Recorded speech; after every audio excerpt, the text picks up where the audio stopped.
Hello everyone, क्या हाल चाल हैं यार मेरे दोस्तों, मेरे शेरों। आई होप सभी लोग बढ़िया होंगे, सभी लोगों की हेल्थ अच्छी होगी, सभी लोग जोर और शोर तरीके से खूब सारी चीज़ें पढ़ रहे होंगे। ठीक है, चल रही है ना पढ़ाई? पढ़ाई चलते रहनी चाहिए, पढ़ाई अच्छे तरीके से करते रहो, बस बाकी सारे काम अपने आप होते जाएंगे ना। पढ़ाई पे फोकस लगाओ। ऑलराइट, तो चलो यार, हम लोगों ने एटॉमिक स्ट्रक्चर स्टार्ट कर दिया था। देखो यार, पहले वीडियो में हम लोगों ने बहुत सारी चीज़ें पढ़ी थी। ये एक मैंने आप लोगों को ओवरव्यू दिया था, राइट, कि डिस्कवरी ऑफ फंडामेंटल पार्टिकल पढ़ेंगे, एटॉमिक मॉडल्स पढ़ेंगे, वेव और पार्टिकल नेचर लाइट का पढ़ेंगे, hydrogen spectrum, de Broglie wavelength, Heisenberg uncertainty principle. ये सारी चीज़ें हम एक एक करके डिस्कस करने वाले हैं। ठीक है, हम लोगों ने डिस्कवरी ऑफ फंडामेंटल पार्टिकल पढ़ लिया है, इलेक्ट्रॉन कैसे डिस्कवर करके देख लिया, प्रोटॉन कैसे डिस्कवर करके देख लिया, न्यूट्रॉन की भी डिस्कवरी देख ली, उन सबके साइंटिस्ट की बात कर ली, मासेस की बात कर ली, रिलेटिव मास की बात कर ली, चार्ज की बात कर ली, रिलेटिव चार्ज की बात कर ली। ये सारी बातें हम लोगों ने कर ली हैं। ठीक है, प्रीवियस वीडियो में आप लोगों ने देखा होगा, बहुत अच्छे से, बहुत धीरे धीरे करके एक एक चीज समझ लिए। अब क्या आ चुका है, अब हमको पढ़ने हैं एटॉमिक मॉडल्स, है ना। देखो यार, कोई सी भी डिस्कवरी होती है, यार, वो ऐसे नहीं होती कि यार बस साइंटिस्ट उठा, उसको कुछ थॉट आया और उसने कुछ बोल दिया कि यार एटम अंदर से ऐसा दिखता है। ऐसा नहीं होता है। क्या होती हैं, धीरे धीरे आपके मॉडल्स आते हैं कि यार जैसे पहला मॉडल आया, ठीक है, कुछ किसी साइंटिस्ट ने बोला कि यार एटम अंदर से ऐसा दिखता है, तो उसने अपना मॉडल प्रेजेंट करा। फिर जो बाकी बचे हुए साइंटिस्ट होते हैं वो सब यार अपनी कमेटी बनाते हैं और वो फिर इस मॉडल को टेस्ट करते हैं कि यार ये सही है या फिर गलत है।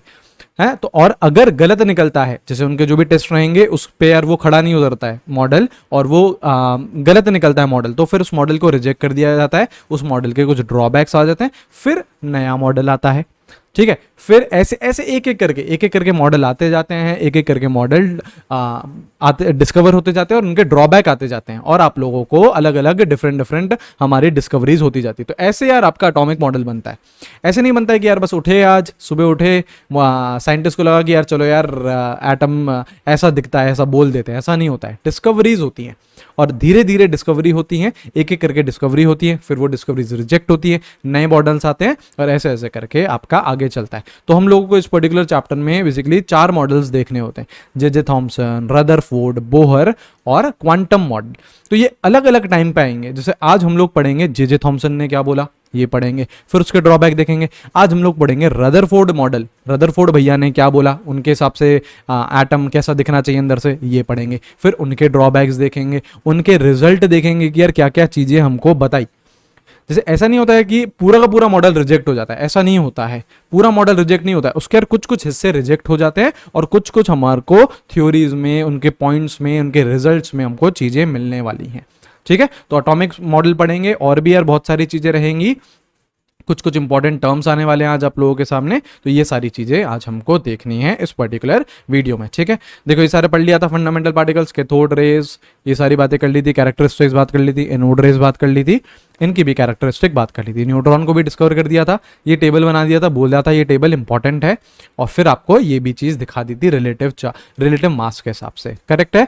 फिर कुछ रेस की बात करी थी हमने, X rays, alpha rays, beta rays और गामा रेस, फिर इनकी पेनिट्रेशन और आयनाइजेशन पावर के बारे में भी हम लोगों ने डिस्कशन कर लिया था। ठीक है, इतना हमने पढ़ लिया है।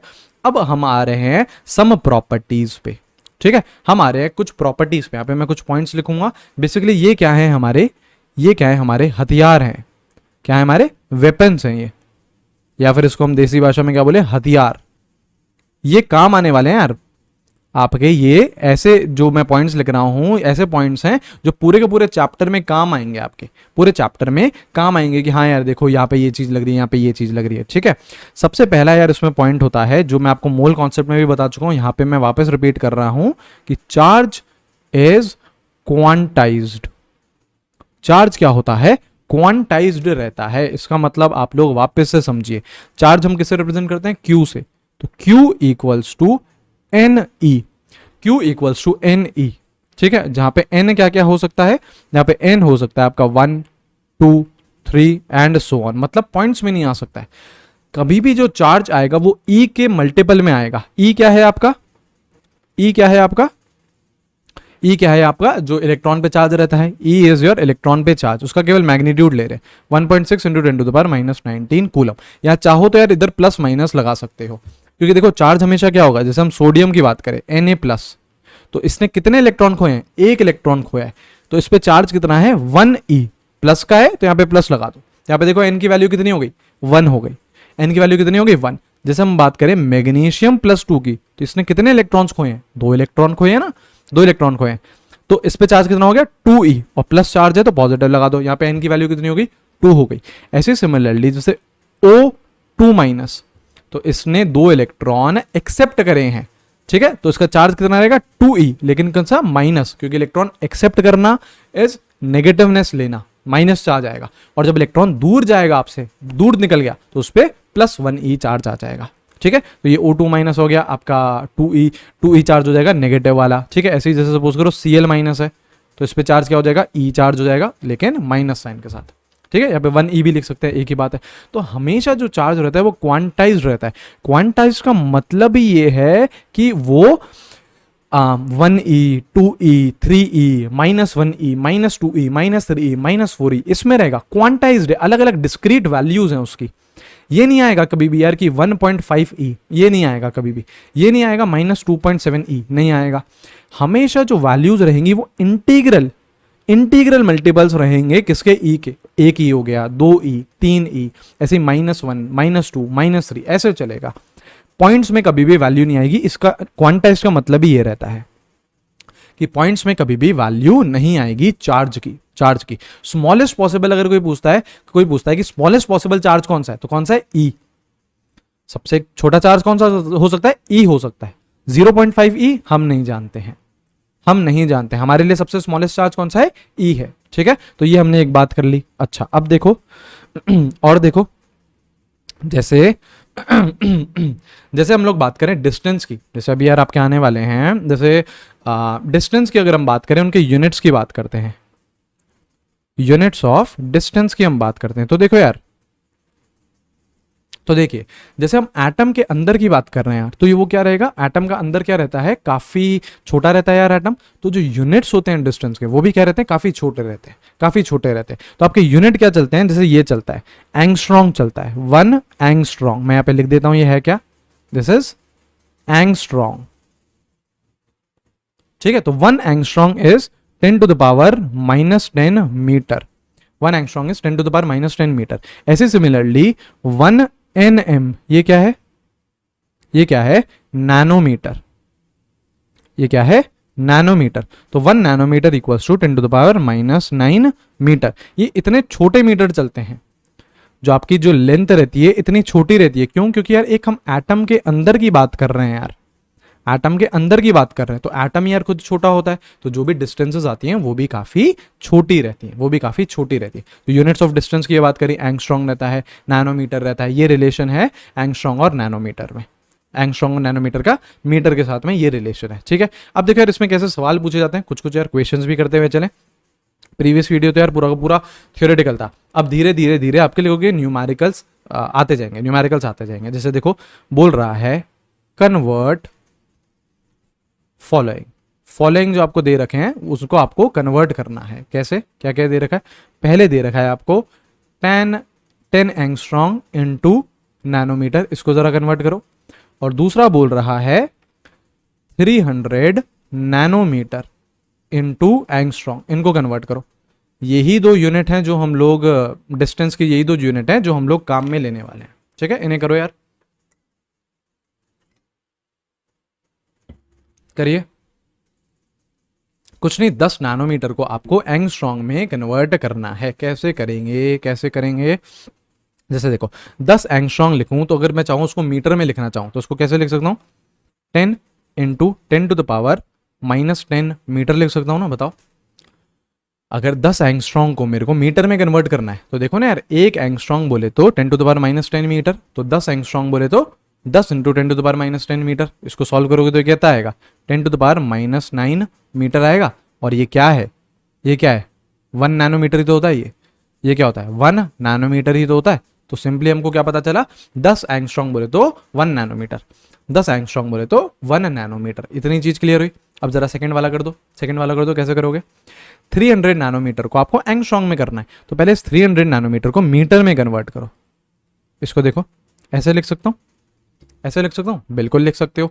अच्छा, अब मुझे देखो एंगस्ट्रॉन्ग के लिए मेरे को क्या चाहिए होता है, -10 चाहिए होता है, 10⁻⁻10 मीटर चाहिए होता है। तो क्या करो, इसको जरा मैं ऐसे लिख सकता हूं, देखना जरा, 10⁻10 डिवाइडेड बाय 10 कर दो, मल्टीप्लाई बाय 10 कर दो, 10⁻⁹ कर दो। कुछ नहीं, न्यूमरेटर और डिनोमिनेटर को मैंने 10 से मल्टीप्लाई और डिवाइड कर दिया। ठीक है, अब इन दोनों को क्लब कर दो यार, इन दोनों को क्लब कर दो और इन दोनों को क्लब कर दो। तो देखो ऊपर तो क्या बैठ रहा है, 3000 बैठ रहा है, नीचे 10⁻1 है, ऊपर 10⁻⁹ है, तो ऊपर क्या आ जाएगा, 10⁻10 आ जाएगा। करेक्ट। और यही तो क्या होता है, एंगस्ट्रॉन्ग होता है, यही तो क्या होता है, एंगस्ट्रॉन्ग होता है ना। तो ये क्या हो गया आपका, 3000 एंगस्ट्रॉन्ग हो गया, 3000 एंगस्ट्रॉन्ग हो गया। क्लियर, ये आपका आंसर हो गया, ये आपका आंसर हो गया। तो एक बात यार हमेशा ध्यान रख लेना, एक बात हमेशा ध्यान रख लेना, अगर आपको नैनोमीटर और एंगस्ट्रॉन्ग में रिलेशन बोल रहा है तो एक रिलेशन आप इधर याद रख लीजिएगा, ये काम आएगा आपको, angstrom equals to nanometer into 10। अगर आपको नैनोमीटर की वैल्यू दे रखी है और आप उसको सीधा सीधा 10 से मल्टीप्लाई करोगे तो आपके पास क्या आ जाएगा, एंगस्ट्रॉन्ग आ जाएगा। देखो ये चीज थी, नैनोमीटर कितना दे रखा था, 300, तो एंगस्ट्रॉन्ग कितना आया, 300 को 10 से मल्टीप्लाई करो, 3000, कितना आया, 3000 आया। तो ये एक रिलेशन ध्यान रखना आप लोग, एंगस्ट्रॉन्ग और नैनोमीटर में, angstrom equals to nanometer into 10। ठीक है, ये चीज सही है, ये चीज सही है। चलो बहुत बढ़िया। तो ये हमने बात कर ली यूनिट्स ऑफ डिस्टेंस की। ठीक है, अब और किसकी बात करनी है हमको, थर्ड पॉइंट है हमारा, थर्ड हमारा पॉइंट है unit of energy, unit of energy. ठीक है, तो देखो यार कुछ यूनिट्स रहते हैं एनर्जी के, उसको हम लोग एक बार डिस्कस कर लेते हैं। मेजरली आप लोग इसमें जो यूनिट्स आएंगे आपके, जो आपके इस पर्टिकुलर चैप्टर में एनर्जी के जो यूनिट्स आएंगे वो मेजरली कौन कौन से आएंगे, जूल्स आएगा, ठीक है, इलेक्ट्रॉन वोल्ट आएगा एंड अर्ग्स आएगा, ये तीन आएंगे, है ना। अर्ग्स तो बहुत ही कम आएगा, मेनली तो आपके ये आएगा, जूल आएगा, मेनली आपके जूल आएगा, और ये मेनली आपका इलेक्ट्रॉन वोल्ट आएगा। ये क्या है, इसका फुल फॉर्म लिख लो यार चाहो तो, दिस इज इलेक्ट्रॉन वोल्ट। ये भी क्या है, एक एनर्जी का यूनिट है यार, ये भी क्या है, एनर्जी का यूनिट है। ठीक है, तो ये आप लोगों को काम आएंगे। मैं क्या कर रहा हूं, आप लोगों को हथियार दे रहा हूं यार, आगे जब मैं यूज करूंगा कि देखो यार ये इलेक्ट्रॉन वोल्ट है, तो आपको समझ में आना चाहिए कि यार हाँ ये एक यूनिट है एनर्जी का, ये जूल्स है, तो ये एक यूनिट एनर्जी का यूनिट है। ठीक है, अब इन दोनों के बीच में रिलेशन क्या है, तो 1 electron volt, EV is electron volt, equals to 1.6 into 10⁻⁻19 joule. इस चीज को लिख लीजिएगा, इस चीज को लिख लीजिएगा। ठीक है, ये रिलेशन है इलेक्ट्रॉन वोल्ट और जूल में, ये रिलेशन है इलेक्ट्रॉन वोल्ट और जूल में। 1 EV equals to 1.6 into 10⁻⁻19 joule. ठीक है, डेरिवेशन पे नहीं जा रहे हैं उसके, लेकिन इस रिलेशन को याद रखना, क्योंकि अभी ही सब्सिक्वेंट लेक्चर्स में बहुत जबरदस्त तरीके से ये रिलेशन यूज करने वाला हूं मैं, बहुत बहुत नेक्स्ट लेवल पे चीजें आएंगी, तो वो रिलेशन हम लोग ये चीज उस टाइम पे यूज करेंगे। ठीक है, तो ये हमने कुछ पॉइंट्स बात कर लिए, सम प्रॉपर्टीज या फिर सम इंपॉर्टेंट पॉइंट्स भी लिख सकते हैं से, चार्जेस क्वांटाइज्ड, यूनिट क्या कौन है डिस्टेंस का, एंगस्ट्रॉम और नैनोमीटर, ये जनरली आपके काम आएंगे, और इनका मैंने कुछ क्वेश्चन करा दिए, और आपका यूनिट ऑफ एनर्जी भी हमने बात कर ली। ठीक है, जैसे देखो इसमें अगर बोलता है, इसमें अगर मैं कुछ क्वेश्चन दिखाऊं आपको, बहुत आसानी है। जैसे बोलता है 5 इलेक्ट्रॉन वोल्ट, इसको जूल में कन्वर्ट करो, तो कुछ नहीं, 5 इंटू 1.6 इंटू 10⁻⁻19 जूल हो जाएगा, -19 जूल हो जाएगा। ऐसे ही सपोज करो आपको दे रखा है 1.6 इंटू 10⁻⁻16 जूल है, तो इसको इलेक्ट्रॉन वोल्ट में कन्वर्ट करो, तो कैसे करोगे, जैसे हमें पता है ना यार, 1.6 इंटू 10⁻⁻19 जूल होता तो आपका कितना इलेक्ट्रॉन वोल्ट होता, एक इलेक्ट्रॉन वोल्ट होता ना, एक इलेक्ट्रॉन वोल्ट होता, लेकिन है कितना आपका 1.6 इंटू 10⁻⁻16 जूल, तो उसका कितना हो जाएगा, इसका कितना हो जाएगा 1/1.6 इंटू 10⁻⁻19, और ऊपर आ जाएगा 1.6 इंटू 10⁻⁻16। सही है, ये इलेक्ट्रॉन वोल्ट। तो बेसिकली क्या करना है, अगर आपको जूल में दे रखा है और इलेक्ट्रॉन वोल्ट में कन्वर्ट करना है, तो इस वैल्यू को जिसका भी पूछा है आपको उसको डिवाइड कर दो 1.6 इंटू 10⁻⁻19 से, तो इसका आंसर आ जाएगा कितना, 1000 इलेक्ट्रॉन वोल्ट, 1000 इलेक्ट्रॉन वोल्ट। ठीक है, करेक्ट है। तो ऐसे टाइप के भी आपसे क्वेश्चन पूछे जाते हैं, बहुत चिल्लर क्वेश्चन है यार, है ना, एकदम चिल्लर है ये चिल्लर है, अभी आने वाले ये चीजें जब तब देखेंगे, अभी तो हथियार ले रहे हैं, अभी तो एक बेसिक फील ले रहे हैं हम लोग। ऑलराइट, चलो अब हम लोग पढ़ेंगे यार एटॉमिक मॉडल्स। आप लोगों को क्या बोला है, बेसिकली यहाँ पे 4 मॉडल्स पढ़ने वाले हो आप लोग। कितने मॉडल्स पढ़ने वाले हो, 4 मॉडल पढ़ने वाले हो इस पर्टिकुलर चैप्टर में। कौन कौन से, पहले एक बार नाम सुन लो, कौन कौन से। पहले आता है जे थॉमसन मॉडल, इसको प्लम पुडिंग मॉडल भी बोला जाता है। क्या होता है मॉडल में, वो अभी थोड़ी देर में आने वाला है, वो हम देखेंगे। और आप क्या पढ़ोगे, और आप पढ़ोगे रदरफोर्ड भैया का मॉडल, रदरफोर्ड मॉडल पढ़ेंगे, इनका भी हम मॉडल पढ़ेंगे, बहुत अच्छे से पढ़ेंगे बिल्कुल। फिर आपका आता है बोहर मॉडल, ठीक है। और आजकल जो चल रहा है वो है वेव क्वांटम मॉडल, या फिर इसको बोल दो क्वांटम मॉडल, ठीक है। ये सारी चीजें हम लोग करने वाले हैं, ये एटॉमिक मॉडल्स आप लोग पढ़ने वाले हो। इसी में ही यार बीच बीच में आएंगे आपका पार्टिकल नेचर आएगा, de Broglie, hydrogen spectrum, Heisenberg uncertainty principle, ये सारी चीजें बीच में ही पढ़ेंगे, ठीक है। तो इस पर्टिकुलर वीडियो में हम कोशिश करते हैं कि इन दोनों को टारगेट करते हैं, ठीक है। उसके बाद और भी जो आपके कुछ टर्म्स हैं उसको मैं आपको इंट्रोड्यूस करूंगा, ठीक है। तो पहले हम लोग इन दोनों को टारगेट करते हैं। कौन है हमारा टारगेट, जे थॉमसन मॉडल। पहला स्टार्ट कर रहे हैं जे थॉमसन मॉडल। हैशटैग डाल दो भैया, हैशटैग डाल दीजिए, टॉपिक हो गया है आपका जे थॉमसन मॉडल। किसने दिया, नाम ही बता रहा है हमें, जे थॉमसन भैया ने दिया। इन्होंने क्या बोला ये सुनो। इन्होंने जो एटम होता है उसको कंपेयर करा वाटरमेलन के साथ। देखो इस मॉडल को और क्या बोला जाता है, इसको और बोला जाता है प्लम पुडिंग मॉडल भी बोला जाता है, इसको प्लम पुडिंग मॉडल भी बोला जाता है, या फिर इसको वाटरमेलन मॉडल भी बोला जाता है। क्यों बोला जाता है, अभी बात कर रहे हैं।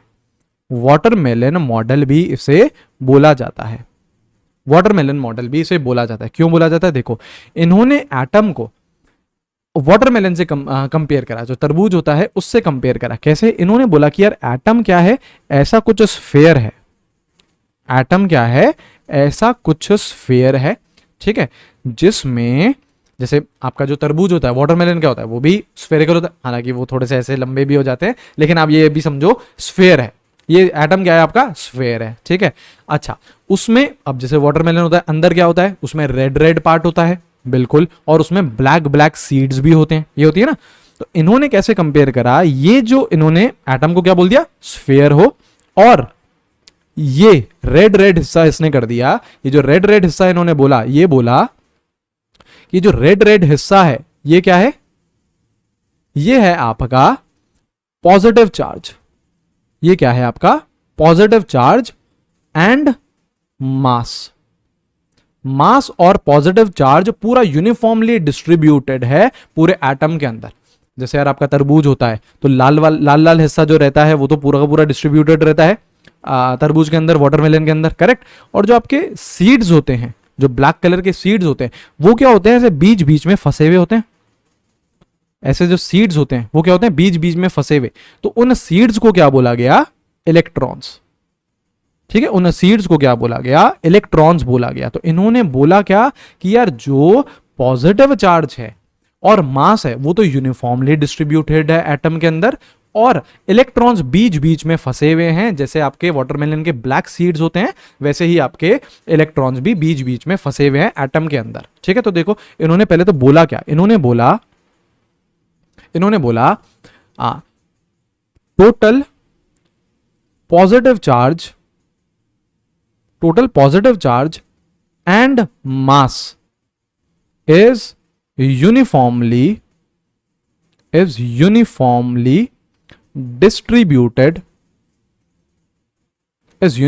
distributed throughout atom। पूरे के पूरे एटम के अंदर जो उसका पॉजिटिव चार्ज है और जो आपका मास है वो बढ़िया तरीके से यूनिफॉर्मली डिस्ट्रीब्यूटेड है। और सेकेंड पॉइंट क्या बोला, जो इलेक्ट्रॉन्स हैं electrons are embedded in between. Electrons बीच बीच में फंसे हुए हैं। जैसे यार ब्लैक सीड्स फंसी हुई रहती हैं, है ना, आपके ब्लैक सीड्स फंसी हुई रहती है वाटरमेलन में, तो वैसे ही आपके इलेक्ट्रॉन्स भी बीच बीच में कहीं पे फंसे हुए हैं। तो ये बोला गया जे थॉमसन भैया ने। अब बताओ ये करेक्ट है क्या? करेक्ट है क्या? नहीं यार, ये करेक्ट नहीं है। आज हमें क्या पता है? इतना तो हम लोगों को आज पता है कि यार जो आपका पॉजिटिव चार्ज रहता है वो कहाँ रहता है? सेंटर पे रहता है, न्यूक्लियस के अंदर रहते हैं सारे के सारे प्रोटॉन्स। और जो आपका इलेक्ट्रॉन है वो क्या कर रहा है? घूम रहा है, वो आपके न्यूक्लियस के आसपास घूम रहा है। ऐसे यार न्यूक्लियस बीच में ऐसे जो इलेक्ट्रॉन है वो बीच में फंसा हुआ तो नहीं है। तो ये मॉडल तो क्या है? गलत है। ये मॉडल तो क्या है? गलत है। लेकिन ऐसे नहीं बोल सकते ना यार। जे थॉमसन भैया ने कुछ स्टडी करी होगी, उसके बेसिस पे बोला कि यार ऐसा ऐसा दिखता है आपका एटम अंदर से। फिर जैसा ही कोई भी साइंटिस्ट अपना मॉडल प्रपोज करता है, फिर दुनिया के सारे साइंटिस्ट भैया लग जाते हैं एक्सपेरिमेंट कर रहे हैं कि इनका यार मॉडल चेक करते हैं, चलो इनका मॉडल सही है या गलत है चेक करते हैं। और कैसे चेक करते हैं? एक्सपेरिमेंट करके। ठीक है, तो बहुत सारे साइंटिस्ट लोगों ने एक्सपेरिमेंट करे और एक साइंटिस्ट थे रदरफोर्ड नाम के। उन्होंने बोला कि यार ये मॉडल गलत है, क्योंकि रदरफोर्ड भैया ने कुछ एक्सपेरिमेंट करा, उस एक्सपेरिमेंट के रिजल्ट्स और ये मॉडल दोनों के दोनों मैच नहीं खा रहे थे। रदरफोर्ड भैया ने कुछ एक्सपेरिमेंट करा, अभी पढ़ने वाले उनके एक्सपेरिमेंट के बारे में। उन्होंने कुछ एक्सपेरिमेंट करा और उन एक्सपेरिमेंट के रिजल्ट्स के बेसिस पे बोला कि जे थॉमसन भैया आपका मॉडल गलत है, आपके मॉडल और मेरे एक्सपेरिमेंट के रिजल्ट्स मैच नहीं खा रहे हैं। ठीक है, तो इस जो ये आपका था जे थॉमसन मॉडल या फिर प्लम पुडिंग मॉडल या फिर वाटरमेलन मॉडल, इसका जो ड्रॉबैक था, उसका जो ड्रॉबैक था, एक बहुत बड़ा मेजर, एक ही ड्रॉबैक था, मेजर ड्रॉबैक ये था कि it could not explain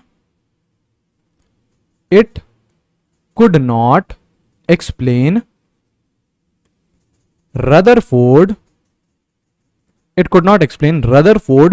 alpha particle scattering experiment. ठीक है, अल्फा पार्टिकल स्कैटरिंग एक्सपेरिमेंट को रदरफोर्ड का जो अल्फा पार्टिकल स्कैटरिंग एक्सपेरिमेंट था उसको ये मॉडल समझा नहीं पाया।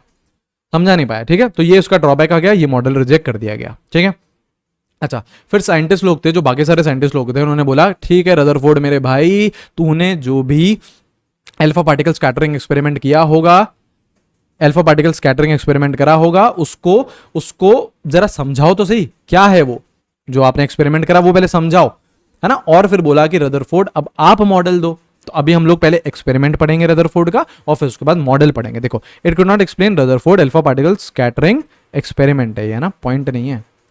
ठीक है, इसको लिख लो एक्सपेरिमेंट। ऑलराइट, रदरफोर्ड का अल्फा पार्टिकल स्कैटरिंग एक्सपेरिमेंट नहीं समझा पाया था ये जे थॉमसन मॉडल। तो सबने पूछा यार रदरफोर्ड भैया आप समझाओ यार आपका एक्सपेरिमेंट क्या था और आपके हिसाब से कैसा दिखना चाहिए अंदर से एटम, ये समझाओ। तो देखो हम लोग अब क्या पढ़ने वाले हैं? Rutherford's alpha particle scattering experiment, ये पढ़ने वाले। ठीक है, एक्सपेरिमेंटल है तो कुछ ना कुछ क्या रहेगा? सेटअप रहेगा, कुछ ना कुछ क्या रहेगा? सेटअप रहेगा। तो देखो यहां पे इन्होंने एक पार्टिकल लिया, ये पार्टिकल क्या था? दिस पार्टिकल वॉज सोर्स, जो ये सब्सटेंस था, सोर्स ऑफ अल्फा पार्टिकल। मतलब इस सब्सटेंस से क्या एमिट हो रहे थे? अल्फा पार्टिकल एमिट हो रहे थे। ठीक है, थोड़े ही डिस्टेंस पे इन्होंने क्या रखी? एक शीट रखी गोल्ड की। क्या? थिन शीट ऑफ गोल्ड है ना, उसकी क्या रखी? बहुत ही पतली सी शीट रखी उधर। ठीक है, अच्छा पीछे क्या लगा दी? पीछे एक इन्होंने स्क्रीन लगा दी। ऑरेंज कलर की लगाते हैं ना, स्क्रीन बढ़िया रहेगी, ऑरेंज कलर की, ये इन्होंने बढ़िया स्क्रीन लगा दी। स्क्रीन किसकी लगाएंगे? स्क्रीन ऑब्वियसली लगाएंगे हम लोग ZNS की। किसकी? ZNS की स्क्रीन लगा दी। और क्यों लगाइए? ZNS क्या करता है? फ्लोरेसेंस के लिए, ताकि अगर कुछ एमिट हो तो हम लोगों को इस ZNS की स्क्रीन पे वो ऑब्जर्व हो सके। ठीक है, तो देखो हुआ क्या, ये सोर्स ऑफ अल्फा पार्टिकल है, तो ये क्या करेगा? ये तो अल्फा पार्टिकल एमिट करेगा, तो यहां से यार आपका अल्फा पार्टिकल यहां से चला। ये कौन है? Alpha particle. हमें पता है यार अल्फा पार्टिकल क्या होता है, अब तो हम लोगों ने पढ़ लिया प्रीवियस वीडियो में। क्या होता है? डबली चार्ज हीलियम एटम, या फिर इसको हीलियम न्यूक्लियस भी बोल सकते हैं। ये गया, ये क्या करा? थिन शीट ऑफ गोल्ड से टकराया, मतलब यहां से टकराया, और ये यहां पे अलग अलग तरीके से ये इसने पीछे सिंटिलेशन दी, अलग अलग दी, एक रेंज दी। इधर ये देखो, यहाँ पे आपकी सिंटिलेशन आई, इस जगह पे आपकी सिंटिलेशन आई, यहाँ पे इस डिफरेंट डिफरेंट जगहों पे आपकी क्या आई, सिंटिलेशंस आई। ठीक है, सिंटिलेशंस आई। तो इससे यार ऑब्जर्वेशन क्या आई, इससे ऑब्जर्वेशन क्या आई, हुआ क्या, अल्फा पार्टिकल एमिट करा, कोई भी मैंने सोर्स ले लिया होगा, हमें पता है यार कोई सा भी रेडियो एक्टिव सब्सटेंस ले लो तो वो एमिट करता है रेज, तो उसने अल्फा पार्टिकल एमिट करे। अल्फा पार्टिकल गए, अल्फा पार्टिकल ऐसे जा रहे थे, थिन शीट ऑफ गोल्ड ले रखी थी, उससे टकराए और पीछे मैंने एक पैटर्न देखा, सिंटिलेशन का मैंने अलग अलग जगह पैटर्न देखा गया, पूरे के पूरे जगह पे आपके बढ़िया तरीके से फ्लोरोसेंस आ रहा था। तो इसमें ऑब्जर्वेशन क्या देखी कि ये तो यार एक्सपेरिमेंट की बात हो गई, अब इससे हमको ऑब्जर्वेशन क्या निकली, देखो अब हम देख रहे हैं ऑब्जर्वेशन क्या निकली और उससे कंक्लूजन क्या आया। ये देखो, आपकी पहली ऑब्जर्वेशन जो रदरफोर्ड भैया ने पहली ऑब्जर्वेशन देखी वो ये थी कि जो भी आपके अल्फा पार्टिकल्स थे, most of the alpha particles, ध्यान देना यहां पे, most of the alpha particles went undeflected, मतलब उनमें कोई भी डिफ्लेक्शन नहीं आया। ज्यादातर अल्फा पार्टिकल्स ऐसे थे जिन्होंने डिफ्लेक्शन नहीं आया, वो स्ट्रेट चले गए। तो इसका कंक्लूजन क्या निकला, इसका कंक्लूजन ये निकला कि मोस्ट ऑफ द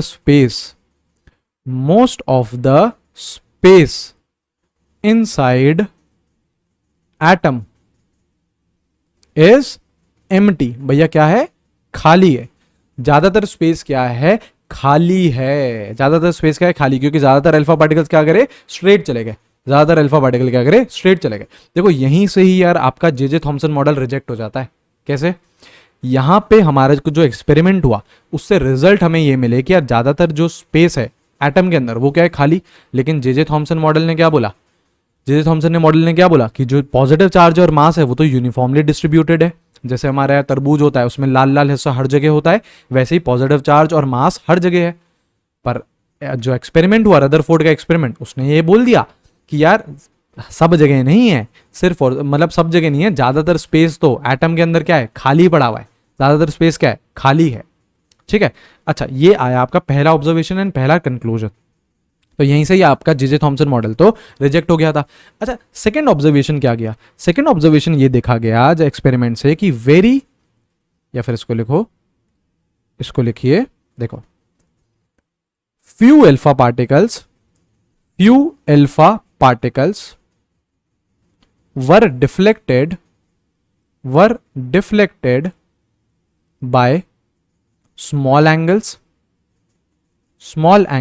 कुछ अल्फा पार्टिकल्स थे वो डिफ्लेक्ट करे गए छोटे एंगल से, and very few alpha particles, बहुत कम अल्फा पार्टिकल्स, कितने, बहुत कम अल्फा पार्टिकल्स, अराउंड 1 in 20,000, ऐसा एक अल्फा पार्टिकल था 20,000 अल्फा पार्टिकल्स में। Very few alpha particles suffered deflection of 180 degrees. कुछ ऐसे अल्फा पार्टिकल थे जिनका डिफ्लेक्शन हुआ सीधा 180 डिग्रीज का डिफ्लेक्शन खाया उन्होंने, 180 डिग्रीज का डिफ्लेक्शन खाया। यहां से जो यार कंक्लूजन निकला कि यार क्या कंक्लूड करा इसमें, यहां से ये कंक्लूड करा कि there is a positively charged sphere at the center of atom known as nucleus। कौन, न्यूक्लियस भैया। ठीक है, यहां से हमें पता चला कि यस, देखो ध्यान देना, यहां पे ध्यान देना, हमने देखो ऑब्जर्वेशन क्या देखी, हमने ये ऑब्जर्वेशन देखी जो कुछ अल्फा पार्टिकल्स थे वो हल्के फुल्के डिफ्लेक्ट हुए। देखो यार तभी तो जो आपकी सिंटिलेशन आया वो हर तरफ आया, मतलब क्या है, डिफ्लेक्शन है ना। और बहुत कम ऐसे अल्फा पार्टिकल थे 1 in 20,000 जो 180 डिग्री से डिफ्लेक्ट हो गए। तो इससे पहली बात तो ये बताओ कि यार ये कैसे पता चला कि यार ये पॉजिटिवली चार्ज है, जो सेंटर में जो स्फीयर है वो पॉजिटिवली चार्ज है, ये कैसे पता चला, क्योंकि हमारे अल्फा पार्टिकल क्या होते हैं, पॉजिटिवली चार्ज, और वो डिफ्लेक्शन हो रहे हैं, रिपल्शन खा रहे हैं, तो ऑब्वियसली चार्जेस क्या रहेंगे, सेम रहेंगे। तो अगर अल्फा पार्टिकल पॉजिटिवली चार्ज है तो हमारा न्यूक्लियस भी क्या होगा, पॉजिटिवली चार्ज्ड ही होगा। आई है बात समझ में, आइए बात समझ में। तो इसको देखो ऐसे भी बनाया जाता है, देखो इसको अब हम एटम को कैसे बना सकते हैं, एटम को कैसे बना सकते हैं, जैसे देखो देखो ये रहा आपका ZNS का स्क्रीन, ये रहा आपका ZNS का स्क्रीन, ये तो क्या है सिंटिलेशन के लिए, ये तो ZNS की स्क्रीन है, करेक्ट। अल्फा पार्टिकल आ रहे हैं। अब मैं बहुत जूम इन कर दिया है मैंने, यहाँ पे जो गोल्ड फॉइल है इसका मैं एक एटम बनाने वाला हूं अभी। तो एटम देखो कैसे दिख रहा है रदरफोर्ड के हिसाब से, एटम कैसे दिख रहा है, ये रहा आपका सेंटर में न्यूक्लियस है और ज्यादातर स्पेस क्या है, खाली है, ज्यादातर स्पेस क्या है, खाली है, ये रहा। तो देखो अब कौन आए, अल्फा पार्टिकल आए। तो जो अल्फा पार्टिकल सपोज करो, देखो पहला कंक्लूजन क्या था, most of the space inside atom is empty, और पहला ऑब्जर्वेशन क्या था, most of the alpha particle when undeflected, मतलब वो स्ट्रेट चले गए। तो यहां से कोई अल्फा पार्टिकल आया होगा, यहां से कोई अल्फा पार्टिकल आया होगा, देखो स्ट्रेट चले गया, ठीक है। यहां से भी कोई अल्फा पार्टिकल आया होगा, वो स्ट्रेट चले गया, बहुत अच्छी बात। ऐसे ही नीचे से भी कोई अल्फा पार्टिकल आया होगा, वो ऐसे स्ट्रेट चलेगा। ज्यादातर अल्फा पार्टिकल्स क्या करे, ऐसे स्ट्रेट चले गए, ज्यादातर अल्फा पार्टिकल्स ऐसे स्ट्रेट चले गए। लेकिन कुछ ऐसे अल्फा पार्टिकल्स थे जिनको डिफ्लेक्शन हुआ, कुछ ऐसे अल्फा पार्टिकल थे जो न्यूक्लियस से थोड़े से करीब आए, इन्होंने डिफ्लेक्शन खाया, इन्होंने डिफ्लेक्शन खाया, ये देखो यहां पे डिफ्लेक्शन खा गया इन्होंने, ठीक है। ऐसे ही आपके कुछ और अल्फा पार्टिकल्स थे, वो न्यूक्लियस के करीब आ रहे थे, तो उन्होंने भी यहां पे डिफ्लेक्शन खाया, ठीक है, यहां पे डिफ्लेक्शन खाया। और ऐसे बहुत कम अल्फा पार्टिकल्स थे, अराउंड 1 in 20,000, जो बोले डायरेक्ट हम न्यूक्लियस से बढ़ेंगे भैया, डायरेक्ट हम न्यूक्लियस से बढ़ेंगे। तो ये न्यूक्लियस से ऐसे बढ़ने गए, न्यूक्लियस ने बोला भैया ऐसे आए हो ना, ऐसे घूम के वापस ऐसे चले जाओ। कितने का डिफ्लेक्शन आया भैया, ऐसे आ रहे थे ना, ऐसे आ रहे थे, और भाई ने पूरा घुमा दिया न्यूक्लियस ने और बोला वापस चले जाओ। तो कितने का डिफ्लेक्शन आया, वापस ऐसे चलेगा, कितने का डिफ्लेक्शन आया, 180 डिग्रीज का डिफ्लेक्शन आया, ठीक है। और सेंटर में कौन प्रेजेंट है, आपका न्यूक्लियस प्रेजेंट है। कौन है भैया, न्यूक्लियस भैया प्रेजेंट है। तो ये ऑब्जर्वेशन थी और ये कंक्लूजन्स थे, ठीक है। ये सारे के सारे क्या मारे हमने इधर, अल्फा पार्टिकल मारे, ठीक है। तो इस एक्सपेरिमेंट के बेसिस पे जो रदरफोर्ड भैया का मॉडल था वो अभी बताने वाले हैं वो मॉडल, और इस एक्सपेरिमेंट के बेसिस पे आपका जो जे थॉमसन का मॉडल था वो रिजेक्ट कर दिया गया, क्योंकि जे थॉमसन ने क्या बोला, पॉजिटिव चार्ज और मास तो पूरा डिस्ट्रीब्यूटेड है और नेगेटिव चार्ज कहीं कहीं पे है, इलेक्ट्रॉन कहीं कहीं पे है। तो ये तो नहीं आया ना यार, ये चीज तो नहीं बैठ रही, ये चीज तो नहीं बैठ रही, ठीक है। तो ये आपका था Rutherford's alpha particle scattering experiment. कोई एक्सपेरिमेंट पूछे तो ये एक्सपेरिमेंट है। अब इस एक्सपेरिमेंट के बेसिस पे रदरफोर्ड से पूछा गया कि ठीक है रदरफोर्ड, आपका एक्सपेरिमेंट हमने समझ लिया, अब जरा मॉडल तो बताओ, मतलब अब आप बताओ कि एटम दिखता कैसे अंदर से, ये चीज भी तो बता दो यार। आपने एक्सपेरिमेंट कर दिया, आपने जे थॉमसन का मॉडल रिजेक्ट कर दिया, लेकिन आपके हिसाब से एटम दिखता कैसे है ये बताओ। तो इनके हिसाब से एटम कैसा दिखता है, एटम के दो हिस्से होते हैं, इनके हिसाब से एटम के दो हिस्से हैं। कौन कौन से, एक हिस्सा है न्यूक्लियस, एक हिस्से को क्या बोला न्यूक्लियस, एक हिस्से को क्या बोला एक्स्ट्रा न्यूक्लियर पार्ट। एक तो कौन हो गया आपका न्यूक्लियस हो गया, एक तो कौन सा हो गया न्यूक्लियस हो गया, वो सेंटर में प्रेजेंट है, और एक क्या है एक्स्ट्रा न्यूक्लियर पार्ट। न्यूक्लियस के अलावा जो भी बच गया वो कौन है, एक्स्ट्रा न्यूक्लियर पार्ट है, करेक्ट। इस न्यूक्लियस के अंदर कौन होते हैं, इस न्यूक्लियस के अंदर होते हैं प्रोटॉन्स प्लस न्यूट्रॉन्स। इस न्यूक्लियस के अंदर कौन होते हैं, प्रोटॉन प्लस न्यूट्रॉन्स होते हैं, और इन दोनों को कंबाइन करके क्या बोला जाता है, प्रोटॉन और न्यूट्रॉन को कंबाइन करके क्या बोला जाता है, न्यूक्लियॉन्स। इन दोनों को कंबाइन करके क्या बोला जाता है, न्यूक्लियॉन्स बोला जाता है, ठीक है। अगर कोई न्यूक्लियॉन्स बोल दे तो वो बात कर रहा है प्रोटॉन और न्यूट्रॉन दोनों की, ठीक है। और एक्स्ट्रा न्यूक्लियर पार्ट में कौन था, एक्स्ट्रा न्यूक्लियर पार्ट में था प्रेजेंट आपका इलेक्ट्रॉन। तो इन्होंने क्या बोला कि एक्स्ट्रा न्यूक्लियर जो पार्ट है ना उसमें इलेक्ट्रॉन, जैसे ये रहा आपका न्यूक्लियस और ये रहा आपका एक्स्ट्रा न्यूक्लियर पार्ट, न्यूक्लियस के अलावा जो भी यहां पे कौन प्रेजेंट है, इलेक्ट्रॉन। और इलेक्ट्रॉन क्या कर रहा है, न्यूक्लियस के आसपास सर्कुलर ऑर्बिट्स में रिवॉल्व कर रहा है। क्या बोल सकता हूं यहां पे कि electron is revolving, electron is revolving in fixed circular orbits. ये किसके हिसाब से है भैया, किसके हिसाब से है, रदरफोर्ड के हिसाब से, ठीक है। न्यूक्लियस तो सेंटर में हो गया और इलेक्ट्रॉन आसपास इर्द गिर्द गोले चक्रे में रिवॉल्व कर रहा है न्यूक्लियस के आसपास। सही है। ये बोला कि यार ये है आपका एटम, ऐसा है, एक न्यूक्लियस है सेंटर में, ये कहाँ प्रेजेंट है, सेंटर में, न्यूक्लियस कहाँ प्रेजेंट है, सेंटर में, ठीक है, और उसका कौन है, एक्स्ट्रा न्यूक्लियर पार्ट है, और उसमें इलेक्ट्रॉन है, और इलेक्ट्रॉन आसपास चक्कर लगा रहा है न्यूक्लियस के। ये हो गया एटम का हिस्सा, ये दो एटम के हिस्से होते हैं, ठीक है, बहुत अच्छी बात है, ये चीज तो समझ में आ गई। अब और भी जो आपके रदरफोर्ड भैया ने एक्सपेरिमेंट करा था, उससे और भी यार कुछ कुछ बढ़िया बढ़िया रिजल्ट निकल के आए, और रदरफोर्ड भैया ने उन्हें शेयर करा। रदरफोर्ड के रिजल्ट्स क्या थे, अब ध्यान देना, यहां पे बहुत इंटरेस्टिंग इंटरेस्टिंग चीजें आने वाली हैं, ठीक है।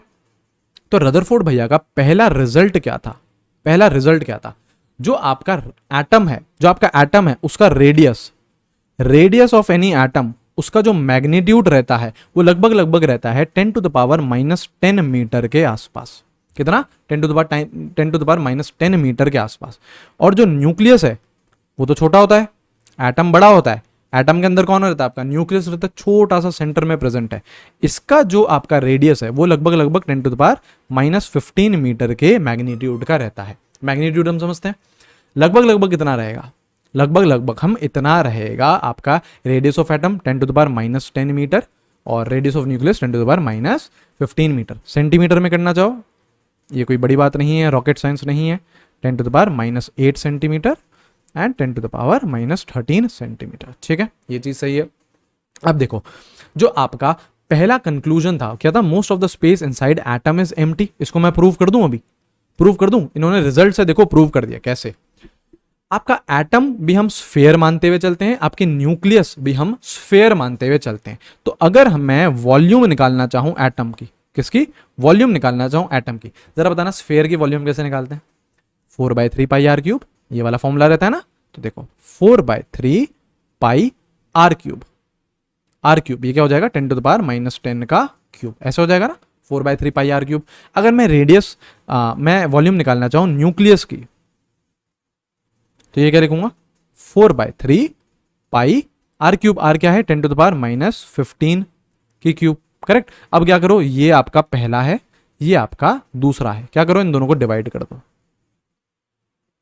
इन दोनों को क्या कर दो, डिवाइड कर दो, 1 और 2 को डिवाइड कर दो। तो 4/3 पाए तो कैंसिल हो जाएगा, आपका volume of atom upon volume of nucleus, देखो ये क्या बन रहा है, देखो ऊपर क्या बन रहा है, ये 10 टू द पावर -30, नीचे क्या बन रहा है, 10 टू द पावर -45, ऊपर जाके क्या आ जाएगा, ये 10 टू द पावर 15, सही है ना, 10 to the power -30, 10 to the power -45 क्या हो जाएगा, 10 टू द पावर -30 + 45 हो जाएगा ना, तो कितना आ गया, 10 टू द पावर 15, ठीक है। इस रिलेशन से आपको क्या पता चल रहा है कि यार जो वॉल्यूम है एटम की वो 10 टू द पावर 15 टाइम्स ज्यादा है as compare to volume of nucleus. तो मतलब न्यूक्लियस तो बहुत छोटा है बीच में यार, और उसका इतना सारा हिस्सा एटम का खाली पड़ा हुआ है यार, उसके इतना सारा हिस्सा क्या है, एटम का खाली पड़ा हुआ है। देखो यार इसको, जैसे देखो यार थोड़ा सा मैं आपको फील दिलाऊं इसकी, तो इसको आप लोग यार अपनी जैसे रियल लाइफ से कैसे आप लोग इसको देख सकते हो। देखो सारी एनालॉजी है यार, सारी एनालॉजी है यहाँ पे। हमको जो स्ट्रक्चर एटम का मिलता है ना, वही स्ट्रक्चर हमारे पूरे यूनिवर्स का है यार, वही स्ट्रक्चर हमारे यूनिवर्स का है। जैसे देखो अगर हम लोग हमारे यूनिवर्स को ले ले, तो जैसे सन है, अलग अलग आपके कौन है प्लैनेट्स हैं, उसके अलावा क्या है, उसके अलावा क्या है, उसके अलावा स्पेस है, पूरा का पूरा जो ब्लैक ब्लैक हिस्सा है वो क्या है, स्पेस है। तो खाली हिस्सा बहुत ज्यादा है यूनिवर्स में, करेक्ट, खाली हिस्सा बहुत ज्यादा है यार यूनिवर्स में। ऐसे ही आपका खाली हिस्सा एटम में बहुत ज्यादा है, न्यूक्लियस तो यार बहुत छोटा है। ऐसे ही जो सारे के सारे प्लैनेट्स हैं कंपेयर करें तो बहुत छोटे छोटे हैं यार, पूरी गैलेक्सीज और ये सब ले लो बहुत छोटे छोटे हैं। ज्यादातर हिस्सा क्या है, खाली है, सेम एटम में ही है, सेम चीज एटम में। अरे ये फील, एटम में न्यूक्लियस सेंटर में बहुत छोटा सा है, और volume of atom 10 to the power 15 times ज्यादा है वॉल्यूम ऑफ न्यूक्लियस। तो यार ये काफी ज्यादा है, काफी बड़ी हो गई है, ठीक है।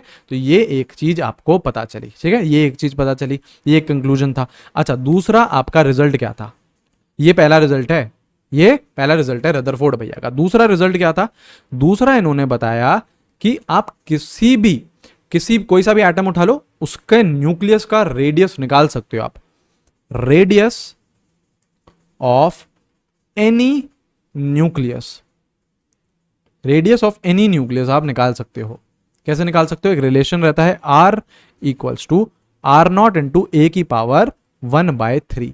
इस रिलेशन को यूज करके आप किसी भी न्यूक्लियस का रेडियस बता कर सकते हो। ये आर क्या है? कांस्टेंट है। पहले ये देखो, ए क्या है? ये है मास नंबर। अभी आने वाले हैं मास नंबर भी आपको पढ़ाएंगे, बिल्कुल सब बेसिक से पढ़ाएंगे और शानदार लेवल तक ले जाएंगे, ठीक है। आर नॉट क्या है? एक कांस्टेंट है। आर नॉट क्या है? कांस्टेंट। 1.4 इंटू 10⁻⁻15 मीटर, ये कांस्टेंट है ना। कहीं पे यार 1.3 भी लिखा होता है, कहीं पे 1.33 भी लिखा होता है, तो इतना अप्रोक्सीमेशन चलता है, ठीक है। हम लोग 1.4 लेके चलेंगे। जैसे सपोज करो आपका एल्यूमिनियम एटम है, सपोज करो एल्यूमिनियम है, तो आपको रेडियस निकालना है, रेडियस निकालना है एल्यूमिनियम के न्यूक्लियस का, एल्यूमिनियम के न्यूक्लियस का। ये न्यूक्लियस है एल्यूमिनियम का, किसका? एल्यूमिनियम का। तो क्या करोगे? आर नॉट, आर नॉट कितना है? 1.4 इंटू 10⁻⁻15 और इंटू ए नॉट की पावर 1/3। ए क्या है इसका? Mass number. मास नंबर कितना रहता है एल्यूमिनियम का? 27। 1/3। इसको सॉल्व करोगे ना आप, तो आपके पास रेडियस आ जाएगा न्यूक्लियस का, ठीक है। एल्यूमिनियम के न्यूक्लियस का रेडियस आ जाएगा। करेक्ट है। ये उसकी सेकंड रिजल्ट था, रदरफोर्ड भैया का ये सेकंड रिजल्ट था। यहां तक चीजें क्लियर हैं। और देखो और रिजल्ट उन्होंने क्या बोले। अब ये उनका तीसरा रिजल्ट था, ये उनका तीसरा रिजल्ट था। देखो, number of alpha particles scattered at an angle is inversely proportional to sin theta by 2 की पावर 4, थीटा बाय 2 की पावर 4। मतलब देखो देखो, हमको यार इतना तो पता है कि ये डिफ्लेक्शन हो रहा है, जो आपके अल्फा पार्टिकल्स आ रहे हैं वो डिफ्लेक्ट कर रहे हैं। तो कितने अल्फा पार्टिकल्स डिफ्लेक्ट कर रहे हैं किसी पर्टिकुलर एंगल पे?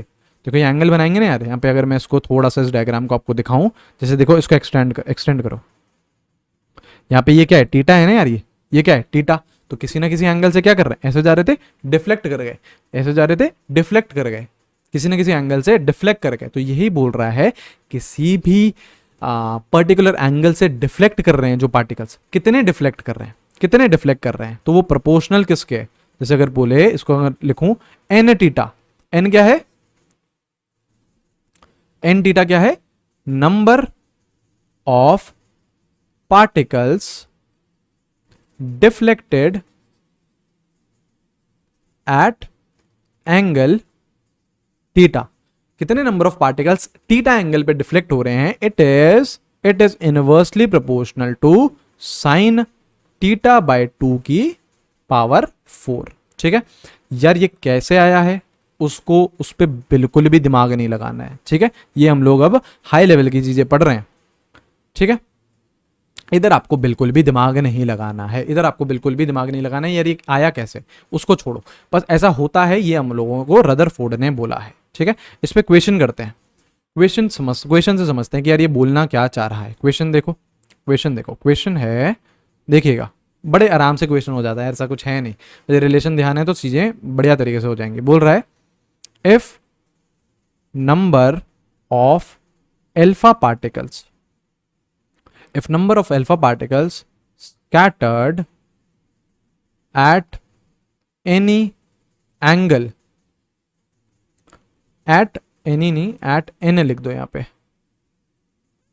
पे at an angle of 60 degree are 112 पर मिनट। मतलब हर मिनट 112 पार्टिकल्स डिफ्लेक्ट हो रहे हैं 60 डिग्री के एंगल पे, 60 डिग्री के एंगल पे। इतनी ये बात होगी।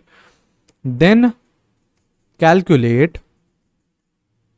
Calculate number of alpha particles, scattered at an angle of 90 degree, है ना। एंड ऑब्वियसली पर मिनट बात कर रहे हैं, ठीक है। चलो करना जरा, मतलब बोल रहा है 112 पार्टिकल्स हर मिनट स्कैटर्ड हो रहे हैं 60 डिग्री एंगल पे, तो हर मिनट 90 डिग्री एंगल से कितने हो रहे हैं? जरा इसकी चर्चा कर लो, चलो करो। ये रहा रिलेशन भैया आपके सामने स्क्रीन पे है। क्वेश्चन करने में कोई दिक्कत नहीं आएगी, क्वेश्चन करने में कोई भी दिक्कत नहीं आएगी, बड़े प्यार से, बड़े आराम से, अच्छे से समझ में आ जाएगा आपको। करो यार, इसे करो।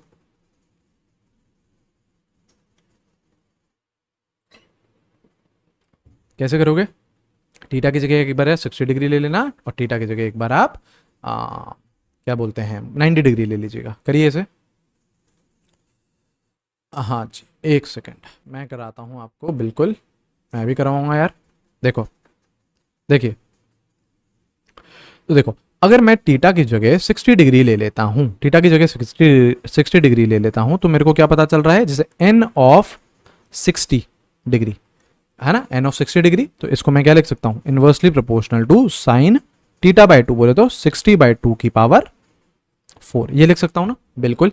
n 60 डिग्री देखो मेरे को क्या दे रखा है, 112 दे रखा है। 60 डिग्री पे कितने डिफ्लेक्शन आ रहा है, 60 डिग्री एंगल पे क्या आपका डिफ्लेक्शन है, 112, तो इसको लिख दो 112, करेक्ट। ये 112 inversely proportional to 1 upon sine 60/2 क्या होता है, साइन 60/2 क्या चल रहा है 30, तो ये क्या हो गया आपका साइन 30 का स्क्वायर हो गया, साइन 30 का स्क्वायर हो गया, ये चीज सही है, साइन 30 का स्क्वायर हो गया। अच्छा अब देखो, अब थीटा कितना हो गया आपका 90 डिग्री, तो जरा हम बात करें नेक्स्ट केस में थीटा क्या हो चुका है 90 डिग्री, तो मैं क्या लिख सकता हूं n 90 degree inversely proportional to sine 90/2 का की पावर 4, यही है ना, यही है। अब n 90 डिग्री तो पूछा है, देखो क्या पूछा है क्वेश्चन में, calculate number of alpha particles scattered at an angle of 90 degree पर मिनट, ये तो पूछा है हमसे, तो इसको आप ले लो 1, इसको आप ले लो 1, ठीक है, इसको आप ले लो 2, क्या करो, क्या करो, डिवाइड कर दो 1 और 2 को, 1 डिवाइडेड बाय 2, 1 डिवाइडेड बाय 2 कर दीजिए, तो देखो 1 क्या है आपका, लेफ्ट साइड पे क्या है 112 है, ठीक है, और यहां पे देखो क्या बैठेगा आपका, यहां पे क्या बैठेगा 112 अपॉन n ऑफ 90 डिग्री, ये तो पूछा है हमसे, ये तो पूछा है, ठीक है। अच्छा देखना, प्रोपोर्शनैलिटी है, जब आप डिवाइड करोगे ना तो कांस्टेंट वांस्टेंट सारी चीजें कैंसिल हो जाएंगी, ये क्या आएगा इक्वल्स टू साइन 90/2 क्या होता है 45 डिग्री की पावर 4 अपॉन साइन 30 डिग्री की पावर 4, करेक्ट है, ठीक है ना। देखो इनवर्सली प्रोपोर्शनल है ना, तो उल्टा आ जाएगा, इनवर्सली प्रोपोर्शनल है तो उल्टा आ जाएगा, करेक्ट। अब कुछ नहीं है, साइन 45 साइन 30, इसकी वैल्यू पता होनी चाहिए आप लोगों को, इसकी वैल्यू पता होनी चाहिए आप लोगों को यार, ये चीज इंपॉर्टेंट है, ये चीज इंपॉर्टेंट है। साइन 45 1/√2 कितना 1/√2, ठीक है, तो ये क्या हो जाएगा आपका 1/√2 की पावर 1/√2 की पावर 4, और साइन 30 कितना हाफ, तो 1/2 की पावर 4। तो देखो यार इधर क्या आएगा आपका, देखो इसको जरा सा सॉल्व करोगे तो 1/√2 की पावर 4, तो ये कितना आ जाएगा √2 का स्क्वायर 2, पावर 4 कितना आ जाएगा 1/4, यहाँ क्या आ रहा है 1/4, और यहाँ क्या आ रहा है आपका 2 4 8 16, 1/16, काटापीटी करो 4, तो ये क्या आ रहा है 112 अपॉन साइन नहीं n 90 डिग्री, ठीक है, जैसे हटाओ ये क्या आ रहा है, ये क्या लिखेंगे यहाँ पे हम n 90 डिग्री, इसकी वैल्यू कितनी आ रही है 4, आपके पास n 90 डिग्री कितना आ रहा है 112/4, 112/4, ठीक है। सॉल्व कर लेना यार, देखो कैसे सॉल्व करोगे, काटो यार, कैसे 28 आएगा, ध्यान से देखो एक बार, 28 बिल्कुल सही है, 28 आएगा, करेक्ट है, 28 आया है। तो देखो इससे ये चीज प्रूव भी हो रही है, जैसे n theta is inversely proportional to sine θ/2 का, तो इनवर्सली प्रोपोर्शनल है, तो अगर 60 डिग्री था तो 112 आपका पर मिनट डिफ्लेक्ट हो रहे थे पार्टिकल्स, तो अगर डिग्री बढ़ गया 90 डिग्री तो आपके पार्टिकल्स कितने डिफ्लेक्ट हो रहे हैं 28, तो कम हो गए ना, एंगल और जो नंबर ऑफ पार्टिकल्स हैं वो क्या है इनवर्सली प्रोपोर्शनल है, इनवर्सली प्रोपोर्शनल है, ठीक है। यदि हाई चीज पढ़ी है हमने, ये इससे पूछे जाने के चांसेस ना के बराबर हैं, लेकिन हम लोग बहुत डिटेल में ही करेंगे सारी चीजें, एक आपका यार एक पर्सपेक्टिव भी खुलता है, दिमाग भी खुलता है यार आपका ऐसी चीजें पढ़ने से, ठीक है। चलो ये चीज हमने बात कर ली, और क्या था, एक और जो आपका रिजल्ट था रदरफोर्ड भैया का, ये 4th रिजल्ट मान लो उसे, क्या है distance of closest approach, distance of closest approach. अब इसको ध्यान से समझना है, इसको ध्यान से समझना है हमको। देखो क्या हो रहा था एक्सपेरिमेंट में, मैं आपको वापस लेके चलता हूं, ये रहा एक्सपेरिमेंट, ये रहा एक्सपेरिमेंट, ठीक है। आप लोगों ने क्या करा है, अल्फा पार्टिकल को भेजा है, और आप उसको जो आपने थिन गोल्ड फॉइल ली थी उससे क्या करा रहे हो, स्ट्राइक करा रहे हो, उससे क्या करा रहे हो, स्ट्राइक करा रहे हो, ठीक है। ये रहा यार एटम, ठीक है, ध्यान देना, ये रहा एटम, ये रहा अल्फा पार्टिकल आ रहा है, है ना। सपोज करो ये एटम नहीं, चलो इसको न्यूक्लियस ले लो, इसको क्या ले लो, न्यूक्लियस ले लो।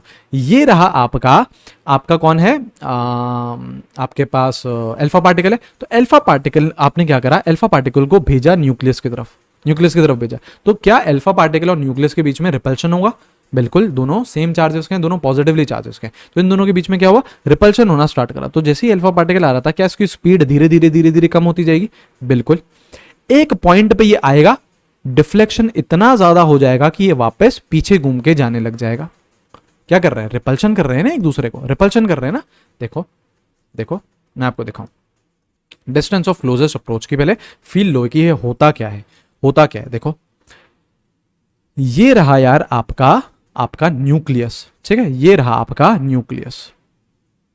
ये सपोज करो ये एटम है आपका, और ये रहा आपका न्यूक्लियस, ठीक है, ये रहा आपका न्यूक्लियस। आप इसमें क्या कर रहे हो, सपोज करो बहुत दूर है अभी हमारा अल्फा पार्टिकल, ये रहा आपका अल्फा पार्टिकल, ये रहा आपका अल्फा पार्टिकल, ठीक है। क्या होगा, आपने अल्फा पार्टिकल को मूव कराना स्टार्ट किया, अल्फा पार्टिकल को मूव कराना स्टार्ट किया। तो जैसे ये मूव करना स्टार्ट करेगा, तो जो न्यूक्लियस है, अल्फा पार्टिकल पे भी पॉजिटिव चार्ज है, न्यूक्लियस पे भी पॉजिटिव चार्ज है, दोनों एक दूसरे को रिपल्शन करना स्टार्ट करेंगे। न्यूक्लियस इसको धक्का देना स्टार्ट करेगा। अल्फा पार्टिकल आ रहा है, ऐसे आ रहा है, न्यूक्लियस बोलेगा नहीं आ भाई तू, ऐसे धक्का देगा, उसको धक्का देगा। तो क्या होता जाएगा, धीरे धीरे अल्फा पार्टिकल की स्पीड कम होती जाएगी। यहां से आपने अल्फा पार्टिकल प्रोजेक्ट कर दिया है, ये आपने अल्फा पार्टिकल प्रोजेक्ट कर दिया। अल्फा पार्टिकल न्यूक्लियस से भिड़ने जा रहा है कि न्यूक्लियस आज हम तुझे नहीं छोड़ेंगे। न्यूक्लियस बोल रहा है ऐसे कैसे भैया, हम आपको इतना रिपल्शन देते रहेंगे देते रहेंगे देते रहेंगे। तो अल्टीमेटली जो अल्फा पार्टिकल है उसकी स्पीड कम होती जाएगी। धक्का पड़ रहा है ना, देखो यार, अल्फा पार्टिकल इस डायरेक्शन में, फोर्स हम लगा रहे हैं इस डायरेक्शन में, रिपल्शन लग रहा है ना, फोर्स लग रहा है इस डायरेक्शन में, अल्फा पार्टिकल इधर जा रहा है, फोर्स जा रहा है इधर। तो जब अपोजिट डायरेक्शन होती जाती है तो स्पीड क्या होती जाएगी, वेलोसिटी क्या होती जाएगी, कम होती जाएगी, कम होती जाएगी। आपका अल्फा पार्टिकल एक अल्टीमेटली इस यहां तक पहुंचेगा और फिर बोलेगा कि बस यार बस, अब यहां पे इसकी स्पीड क्या हो जाती है, 0, और ये पीछे घूम के वापस ट्रैवल करने लग जाता है, पीछे चले जाता है, ये वापस पीछे चले जाता है, ठीक है। तो ये जो डिस्टेंस है, ये जो डिस्टेंस है, इसको क्या बोला जाता है, डिस्टेंस ऑफ क्लोजेस्ट अप्रोच, या फिर इसको क्या बोला जाता है, आर मिनिमम बोला जाता है। क्या बोला जाता है इसको, आर मिनिमम। कि यार ये मिनिमम डिस्टेंस तक अल्फा पार्टिकल आ सकता था, मिनिमम डिस्टेंस तक अल्फा पार्टिकल आ सकता था, इसके आगे वो जा ही नहीं सकता क्योंकि रिपल्शन बहुत ज्यादा बढ़ जाते हैं, ठीक है। सपोज करो ये आपका ए पार्टिकल, ए पॉइंट है, ये आपका बी पॉइंट है, ये आपका बी पॉइंट है। ए पॉइंट मैंने कहा ले रखा है, इनफाइनाइट डिस्टेंस पे ले रखा है, बहुत दूर, बहुत दूर, मतलब इतना दूर कि अल्फा पार्टिकल और न्यूक्लियस के बीच में कोई भी इंटरेक्शन नहीं है। ए पे कोई भी इंटरेक्शन नहीं है, बहुत दूर ले रखा है, बहुत दूर ले रखा है, ठीक है। देखो अच्छा, अल्फा पार्टिकल है, इसका मास ले लो एम अल्फा, वेलोसिटी कुछ ना कुछ स्पीड से फेंका होगा ना, उसकी वेलोसिटी ले लो वी अल्फा, वेलोसिटी ले लो वी अल्फा। अब देखो यार, आप लोगों को जैसे इसका यार, ये तो वैसे फिजिक्स में पढ़ते हैं यार हम लोग बहुत ज़्यादा डिटेल में से, कूलम्बिक फोर्सेस ऑफ अट्रैक्शन, आपकी इलेक्ट्रोस्टैटिक एनर्जी, इसका आइडिया है, इसका आइडिया हल्का फुल्का आप लोगों को होना चाहिए। जैसे आपकी पोटेंशियल एनर्जी जो रहती है, जैसे दो चार्जेस हैं, ये रहा जैसे सपोज करो चार्ज Q1, ये रहा सपोज करो चार्ज Q2, और कहाँ पे, मान लो किसी R डिस्टेंस पे है, R डिस्टेंस पे। तो अगर इनके बीच में आपको पोटेंशियल एनर्जी निकालनी होती है तो कैसे निकालते हो, K Q1 Q2 upon R, ऐसे निकाली जाती है पोटेंशियल एनर्जी। K क्या है, K एक कांस्टेंट है, K एक कांस्टेंट है, Q1 Q2 क्या है, चार्जेस हैं, और R क्या है, जो दोनों के बीच में डिस्टेंस है, जो दोनों के बीच में डिस्टेंस है, ठीक है। ऐसे निकालते हैं पोटेंशियल एनर्जी। या किसी को नहीं पता तो इस चीज को ध्यान रखना, और घबराने की बात नहीं, ये 12वीं कक्षा में आप पूरा चैप्टर है यार ये चार्जेस पे आपका, फिजिक्स में, केमिस्ट्री में नहीं, फिजिक्स में, ठीक है।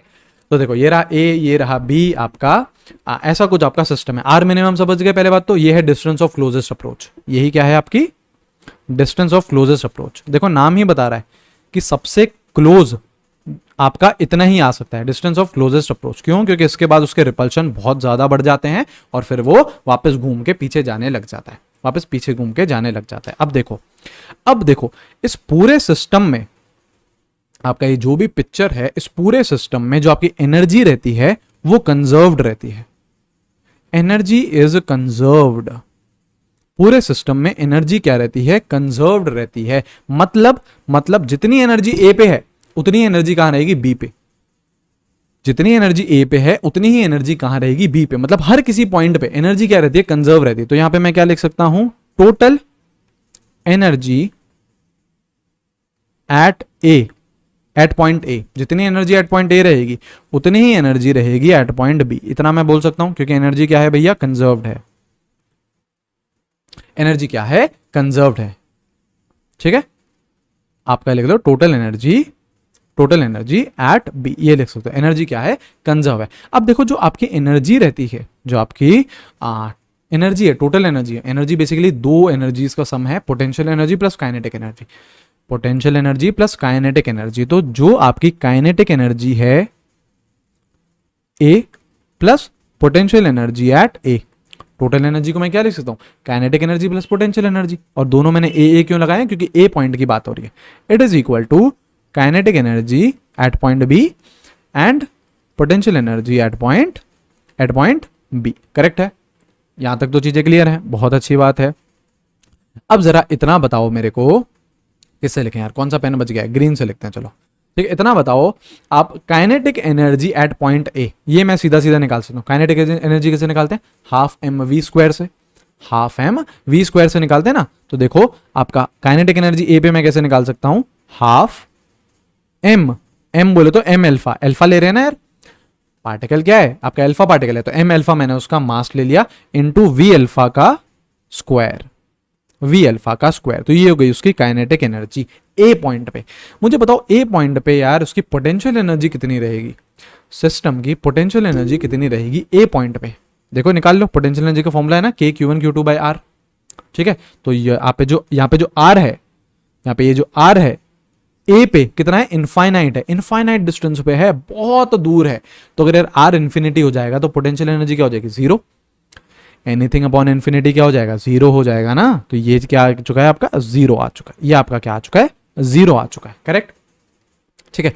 अब आपका इनफाइनाइट डिस्टेंस से अल्फा पार्टिकल आए जा रहा है, तो आपका जो अल्फा पार्टिकल है उसकी वो इस डायरेक्शन में आ रहा है, ऐसे आ रहा है ना। तो और आपका जो फोर्स है, जो रिपल्शन है, इस डायरेक्शन में लग रहा है, अपोजिट डायरेक्शन में। तो इस अल्फा पार्टिकल की स्पीड क्या होती जाएगी, कम होती जाएगी। तो जैसे ही वो बी पॉइंट पे पहुंचता है उसकी स्पीड क्या हो जाती है, जीरो हो जाती है।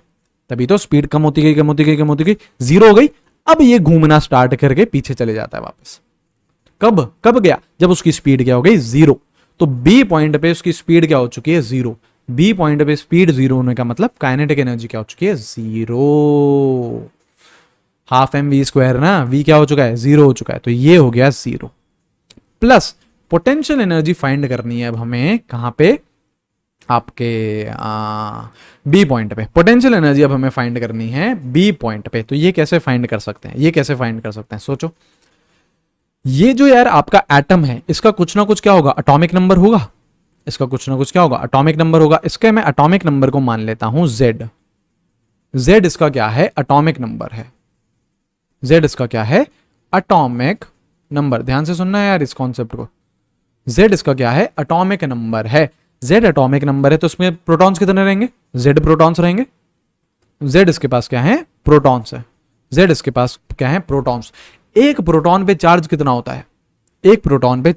होता है, जरा पीछे लेके चलूं आपको, देखना यहाँ पे एकदम हमको प्रीवियस वीडियो के स्लाइड्स में जाना पड़ेगा। देखो यहाँ पे देखना, अभी बढ़िया तरीके से समझ में आएगा।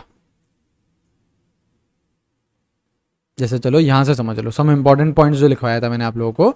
देखो ये तो यहां पे मैंने क्या बोला था, चार्ज क्या है, क्वांटाइज्ड। तो अगर मैं यहाँ पे प्रोटॉन पे चार्ज लिखता हूं तो क्या लिखता हूं, 1.6 इंटू 10⁻⁻19 कूलम लिखता हूं। इलेक्ट्रॉन पे लिखता हूं तो क्या लिखता हूं, -1.6 इंटू 10⁻⁻19 कूलम। मैग्नीट्यूड तो क्या रहता है, सेम रहता है। तो मैं क्या बोल सकता हूं, प्रोटॉन को देखो मैं क्या लिख सकता हूं, जैसे ये E है, ये है ना 1.6 इंटू 10⁻⁻19। तो प्रोटॉन पे कितना चार्ज रहता है, 1E प्लस का। कितना चार्ज रहता है, 1E चार्ज रहता है प्लस का, क्योंकि देखो मैग्नीट्यूड तो सेम है। प्लस मैं इसलिए लगा रहा हूं क्योंकि proton is positively charged. Proton पे कितना चार्ज हो गया, प्लस 1E चार्ज हो गया। ठीक है, ऐसा मैंने वहां पे आपका Z प्रोटॉन्स माने। देखो वापस यहाँ पे आ जाओ, कितने प्रोटॉन माने, Z प्रोटॉन माने। तो इस पे चार्ज कितना हो जाएगा, इस पे चार्ज कितना हो जाएगा, जेड ई चार्ज हो जाएगा। जो न्यूक्लियस का चार्ज रहेगा वो कितना रहेगा, जेड ई ना यार, जेड प्रोटॉन्स हैं, एक पे चार्ज कितना रहता है, ई, तो टोटल चार्ज कितना हो जाएगा, जेड ई चार्ज हो जाएगा। करेक्ट। अल्फा पार्टिकल को अगर हम बात करें तो कितना रहता है, एच ई। अल्फा पार्टिकल कैसा दिखता है, इसको हटाओ, अल्फा पार्टिकल कैसा दिखता है, 2 4 प्लस प्लस ऐसा दिखता है ना। तो इस पे कितना चार्ज है, 2 इलेक्ट्रॉन गए हैं भैया, तो इस पे कितना चार्ज है, इस पे चार्ज है +2e। इस पे चार्ज कितना है, +2e।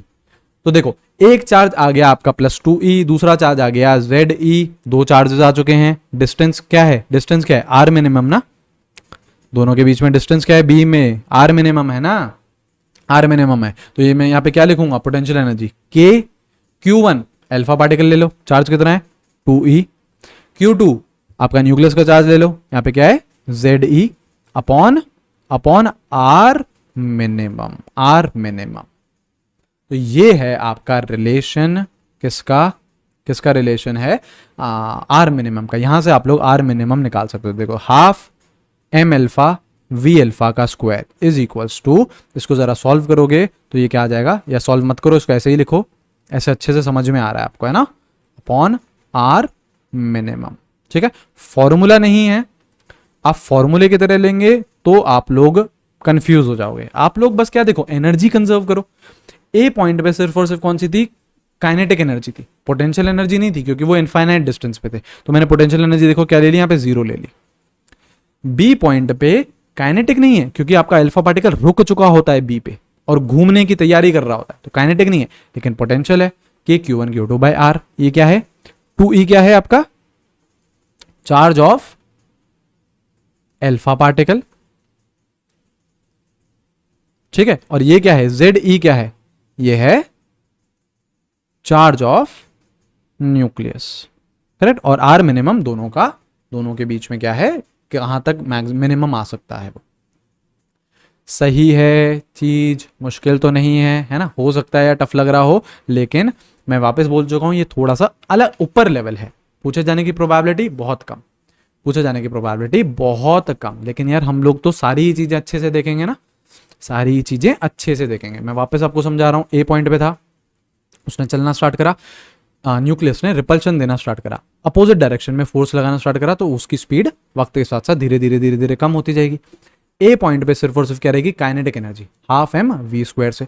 पोटेंशियल नहीं होगी क्योंकि इनफाइनाइट डिस्टेंस है, आर की जगह इन्फिनिटी डालोगे तो एनीथिंग अपॉन इन्फिनिटी क्या हो जाएगा, 0 हो जाएगा। बी पॉइंट पे वो रुक चुका है तो काइनेटिक एनर्जी 0 हो गई है। ठीक है, और आपकी पोटेंशियल एनर्जी के Q1 Q2 bye are square, are से के Q1 Q2 बाय आर से।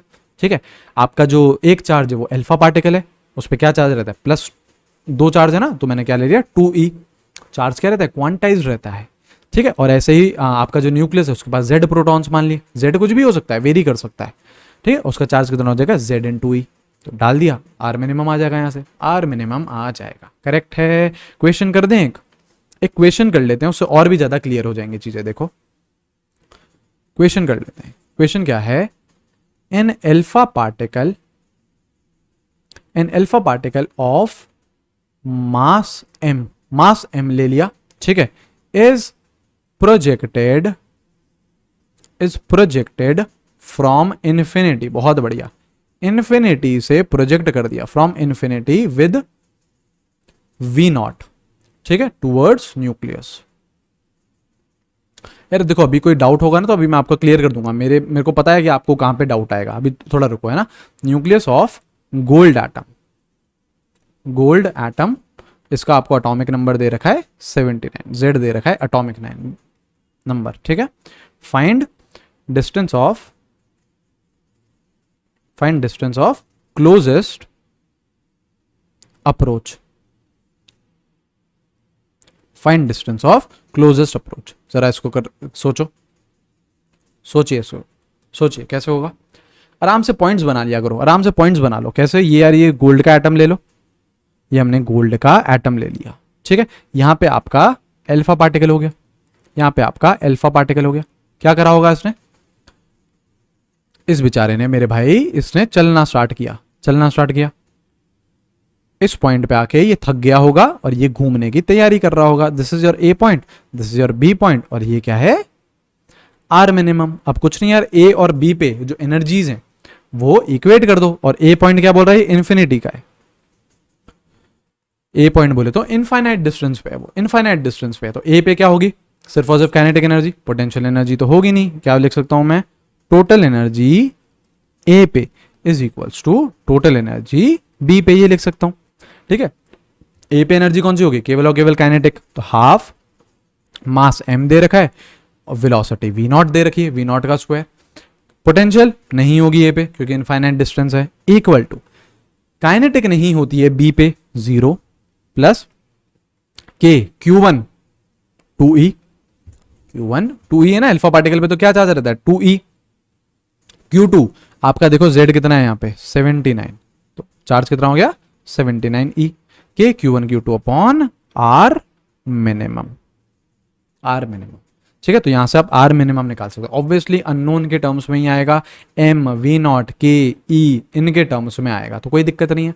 आपको जो 4 ऑप्शन दे रखे होंगे वो इन्हीं के ही टर्म्स में दे रखे होंगे, इन्हीं के ही टर्म्स में आपको दे रखे होंगे। आप लोग सीधा सीधा इसको थोड़ा सा सॉल्व करोगे तो 4 ऑप्शन आएंगे, उसमें से आपको करेक्ट मार्क करना है। ठीक है, अब देखो, एक किसी बच्चे का ये डाउट हो सकता है, किसी बच्चे का ये डाउट हो सकता है कि भैया इधर मैं बात करना चाहूं तो सपोज करो इस वाले पॉइंट पे अगर कोई बोलना चाहे कि यार ये भैया सी पॉइंट है, ये सी पॉइंट है, इधर क्या होगा यार, इधर क्या होगा भैया, इधर भी एनर्जी कंजर्व्ड रहेगी लेकिन डिस्टेंस मिनिमम नहीं है, this distance is not minimum. लेकिन आप ये बोल सकते हो यहां पे, अगर मैं आप एडिशनल पॉइंट यहां पे लिखें तो यहां पे बोल सकते हो आपकी टोटल एनर्जी एट सी, ये भी बराबर होगा। इनफैक्ट हर किसी पॉइंट पे ए और बी के बीच में कोई से भी पॉइंट ले लो, इनफाइनाइट पॉइंट्स रहेंगे, कोई सा भी पॉइंट ले लो, हर किसी पे एनर्जी क्या रहेगी, सेम रहेगी, हर किसी पे एनर्जी कंजर्व रहेगी। ये क्या है, ये एक, इसको बादल में ले लो, थॉट होता है ना,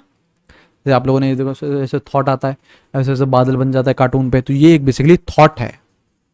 ठीक है, मतलब जो सी पॉइंट है वहां पे भी एनर्जी क्या है भैया, सेम है, वहां पे भी सेम है। ऐसे ही कोई सा भी पॉइंट हो ना यार, तो जनरलाइज कर दिया, ए और बी के बीच में कोई सा भी पॉइंट आ जाए भैया, कुछ फर्क नहीं पड़ता है, कोनो फर्क नहीं, काने पड़े, कोनो फर्क ना पड़े, है ना, एनर्जी क्या रहेगी, सेम रहेगी। वही आप, मैं इसको भी क्या लिख सकता हूं, kinetic energy at C plus potential energy at C, बिल्कुल लिख सकता हूं, बिल्कुल लिख सकता हूं। और कोई भी वैल्यू 0 नहीं रहेगी, कोई भी वैल्यू 0 नहीं रहेगी यहां पे, चाहो तो लिख लो at C kinetic energy is also not equals to 0 and potential energy is also not equals to 0। कुछ ना कुछ काइनेटिक एनर्जी भी रहेगी, मतलब कुछ ना कुछ उसके पास वेलोसिटी भी रहेगी, और कुछ ना कुछ उसके पास पोटेंशियल एनर्जी भी रहेगी। सी पे कुछ भी 0 नहीं है, ए पे पोटेंशियल एनर्जी 0 है, काइनेटिक एनर्जी 0 नहीं है।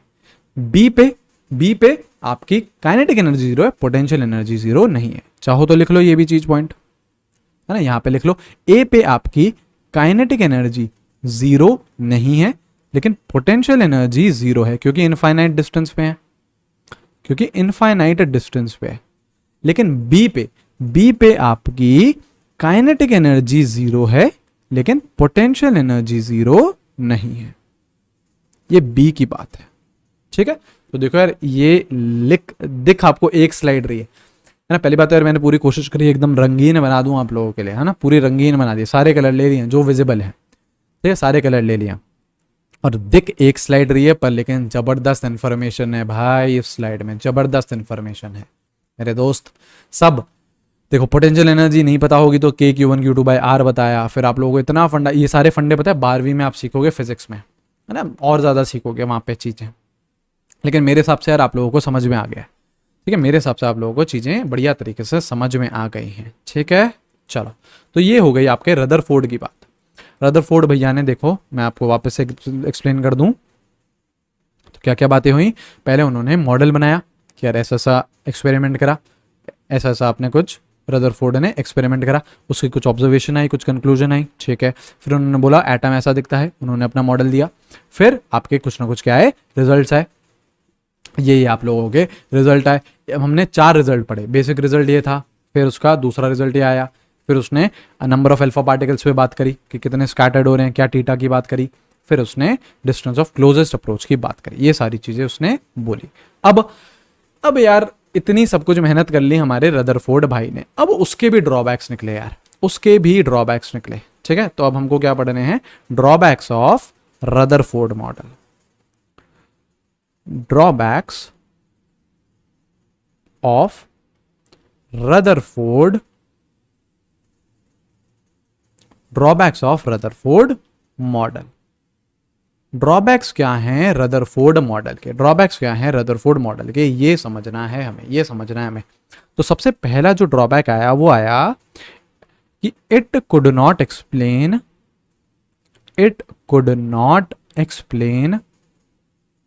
Distribution, it could not explain distribution of electrons inside atom।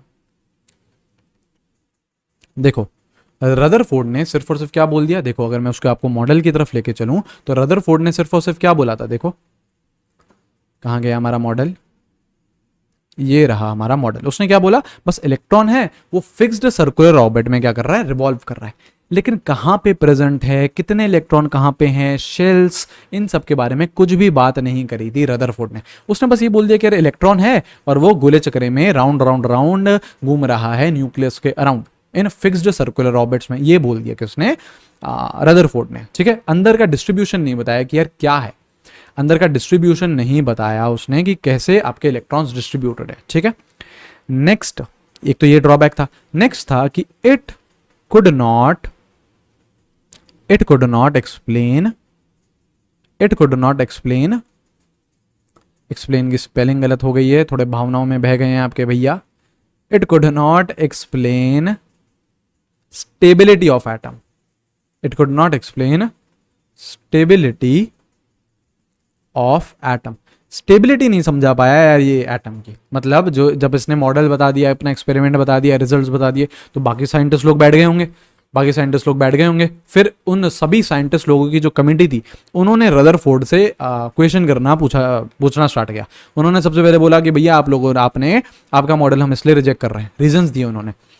Committee बैठ जाती थी है ना आपके साइंटिस्ट लोगों की, बड़े बड़े जो साइंटिस्ट लोग होते वो बैठ जाते हैं, ऐसे कैसे भैया मॉडल ऐसे कैसे आए, चेक करो इसको। तो कुछ ना कुछ गलतियां निकली। तो सबसे पहले गलती तो ये निकली, रदरफोर्ड से पूछा गया कि यार रदरफोर्ड है ना, तुमने बोल दिया बस इलेक्ट्रॉन आसपास घूम रहा है, लेकिन किधर घूम रहा है, क्या शेल्स वेल्स का आइडिया उसने कुछ नहीं दिया। तो ये ड्रॉबैक आया। तो रदरफोर्ड ने बोला चलो ठीक है यार कोई दिक्कत नहीं, यही तो नहीं बताया, और क्या ड्रॉबैक है। सबसे मेजर ड्रॉबैक था ये कि भैया वो स्टेबिलिटी को समझा नहीं पाया एटम की। उसके मॉडल के हिसाब से एटम स्टेबल ही नहीं है। क्यों, ध्यान देना, यहां पे ध्यान देना। ये रहा न्यूक्लियस,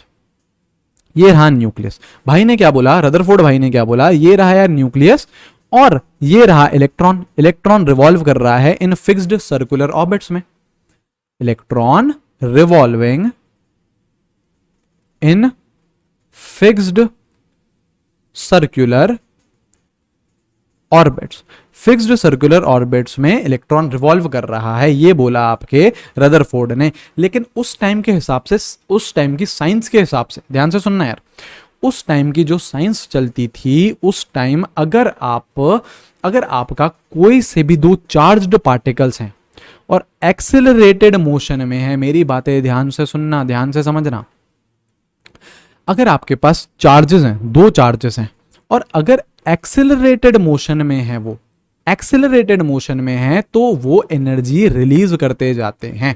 पहले की साइंस के हिसाब से ये चलता था। मतलब देखो जैसे आपका, अच्छा लिमिटेशन यहाँ लिखी है, चलो कोई नहीं है ना, यहाँ अपने यहाँ ले, ड्रॉबैक्स और लिमिटेशन एक ही बात है, ड्रॉबैक्स और लिमिटेशन एक ही बात है।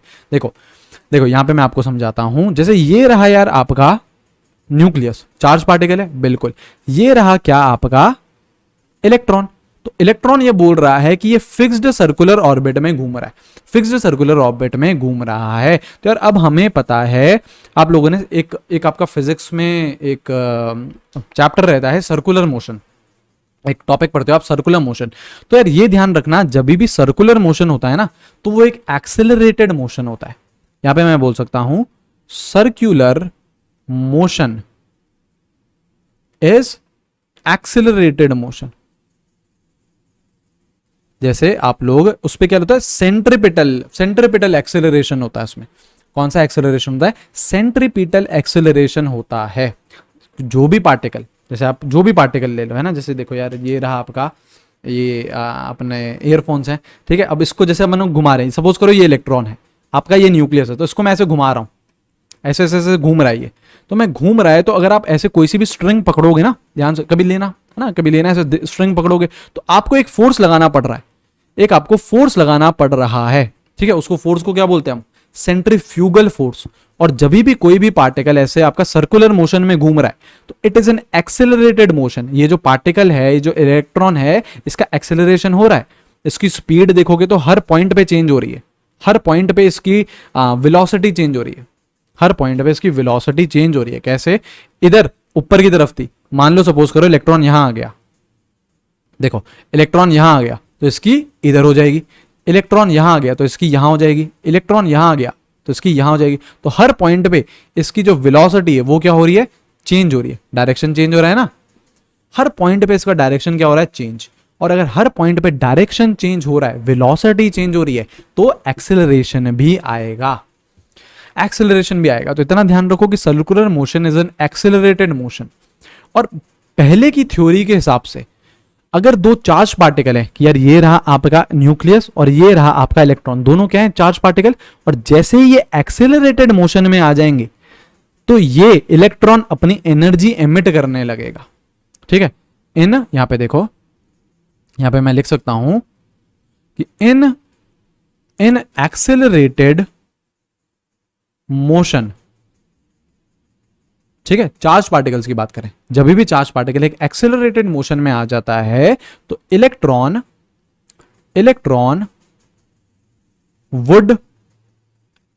Would emit radiations. वो क्या करेगा? रेडिएशंस को एमिट करेगा।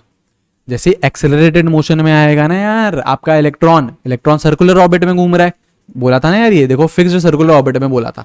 तो इसके हिसाब से फिक्स सर्कुलर ऑर्बिट में घूम रहा है तो आपका एक्सेलरेटेड मोशन आ गया। सर्कुलर मोशन क्या रहता है? एक्सेलरेटेड। और उस टाइम के फिजिक्स और केमिस्ट्री के हिसाब से जो एक्सेलरेटेड मोशन में अगर कोई चार्ज पार्टिकल मूव करेगा तो वो क्या करेगा? Electron would emit radiations, electron emit करेगा radiations, and therefore it will lose energy. It बोले तो electron, and therefore electron would lose energy. Electron क्या करता जाएगा? एनर्जी को लूज करता जाएगा।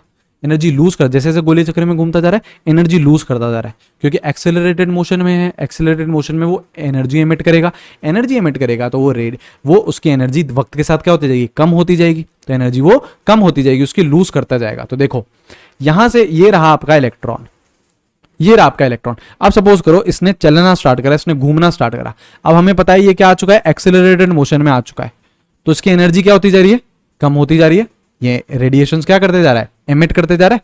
तो इसका जो ऑर्बिट होगा, अब इसका ऑर्बिट ये छोटा हो जाएगा, ठीक है। तो क्या हो रहा है? वक्त के साथ साथ इसकी एनर्जी कम होती जा रही है, क्योंकि एनर्जी ये एमिट करता जा रहा है, और एनर्जी कम होती जाएगी तो इसका ऑर्बिट कम होता जाएगा। धीरे धीरे धीरे ये जाके आपका टकरा जाएगा, धीरे धीरे जाके ये आपके न्यूक्लियस से टकरा जाएगा, ठीक है। क्यों? क्योंकि यार आपका जो इलेक्ट्रॉन है वो एक सर्कुलर मोशन में है। सर्कुलर मोशन मतलब वो एक्सेलरेटेड मोशन है। एक्सेलरेटेड मोशन मतलब उस टाइम के हिसाब से अगर कोई से भी चार्ज पार्टिकल एक्सेलरेटेड मोशन में होता है तो वो एनर्जी एमिट करता है, और एनर्जी एमिट करते करते उसका रेडियस कम होता जाएगा। कम होते होते होते होते होते होते वो न्यूक्लियस से बढ़ जाएगा, और न्यूक्लियस से बढ़ते से ही वो अनस्टेबल हो जाएगा। तो ये सेकेंड पॉइंट बहुत इंपॉर्टेंट था कि रदरफोर्ड एक्सप्लेन नहीं कर पाया था कि यार जो आपका एटम है वो स्टेबल क्यों है, क्योंकि उसके हिसाब से तो उस टाइम के हिसाब से आपका जो अगर वो फिक्स्ड सर्कुलर ऑर्बिट में रिवॉल्व करेगा तो वो धीरे धीरे धीरे धीरे जाके न्यूक्लियस से बढ़ जाएगा, and your atom would not be stable,